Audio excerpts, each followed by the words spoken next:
Halo semuanya, hari ini kita akan belajar tentang fenomena yang sebenarnya kita sering lakukan setiap hari tanpa disadari, yaitu tunggal bahasa, alih kode, dan campur kode.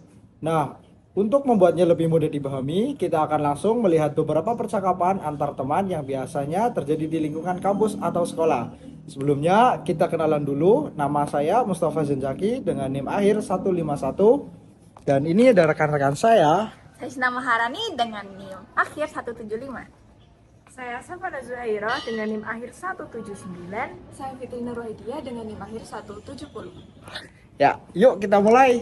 Oke, yang pertama ada tunggal bahasa. Apa sih tunggal bahasa? Tunggal bahasa berarti seseorang menggunakan satu bahasa dari awal hingga akhir percakapan. Biasanya terjadi ketika kondisi formal atau ketika tidak ada alasan untuk mencampur bahasa lain. Contohnya begini, bayangkan ada teman dua kalian sedang belajar di perpustakaan. Saya ajak teman saya dulu ya. Safa, sudahkah kamu mengerjakan tugas sosiolinguistik? Belum, aku masih bingung contohnya. Coba kamu baca materinya lagi ya. Nanti kalau bingung, tanya ke aku lagi ya. Oke, makasih sih. Nah, percakapan ini seluruhnya menggunakan bahasa Indonesia tanpa ada campuran bahasa lain, tidak ada kata asing atau perpindahan bahasa. Nah, inilah yang disebut dengan tunggal bahasa. Materi selanjutnya adalah alih kode. Alih kode terjadi ketika seseorang berpindah dari satu bahasa ke bahasa lain karena perubahan situasi. Biasanya ketika datang orang ketiga, ketika ingin menyesuaikan lawan bicara, atau ketika berubahnya topik. Ini ada contoh yang lebih sederhana dan sering terjadi. Saya akan mencontohkan percakapan dengan teman saya.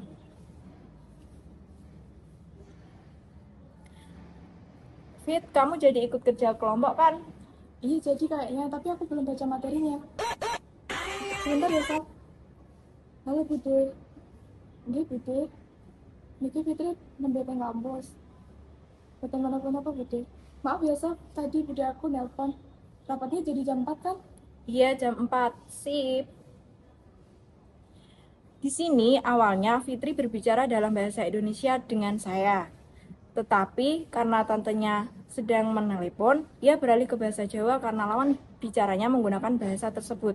Setelah telepon ditutup, Fitri kembali lagi menggunakan bahasa Indonesia. Pergantian inilah yang dinamakan dengan alih kode. Yang ketiga ada campur kode. Sekarang kita masuk ke fenomena yang paling sering kita temui sehari-hari, yaitu campur kode. Campur kode adalah ketika seseorang mencampurkan unsur bahasa lain di dalam pembicaraan. Misalnya seperti kata atau frasa, tapi bahasa utamanya tetap satu. Biasanya terjadi dalam suasana santai karena kebiasaan penuh. Saya beri contoh percakapan dengan teman saya. Kamu besok masuk kuliah lagi nggak? Masuk sih, tapi lagi capek. Minggu ini hektik banget. Iya, aku juga. Deadline tugasnya banyak banget. Tapi ya sudahlah, kita harus stay strong. Betul, yang penting kita survive minggu ini. Oke.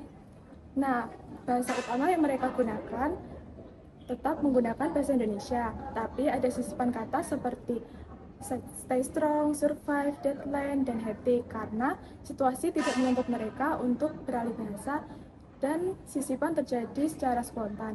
Maka percakapan ini termasuk campur kode.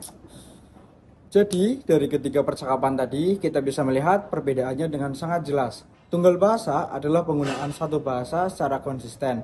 Alih kode adalah pergantian bahasa karena situasi tertentu. Sedangkan campur kode adalah penggunaan kata-kata dari bahasa lain untuk memperkaya atau karena kebiasaan, tetapi bahasa utamanya tetap sama. Semoga lewat contoh-contoh tadi, kalian bisa lebih mudah memahami perbedaannya. Terima kasih sudah menyimak video pembelajaran ini. Sampai jumpa di video berikutnya. Terima kasih. Bye-bye. Terima kasih sudah menonton.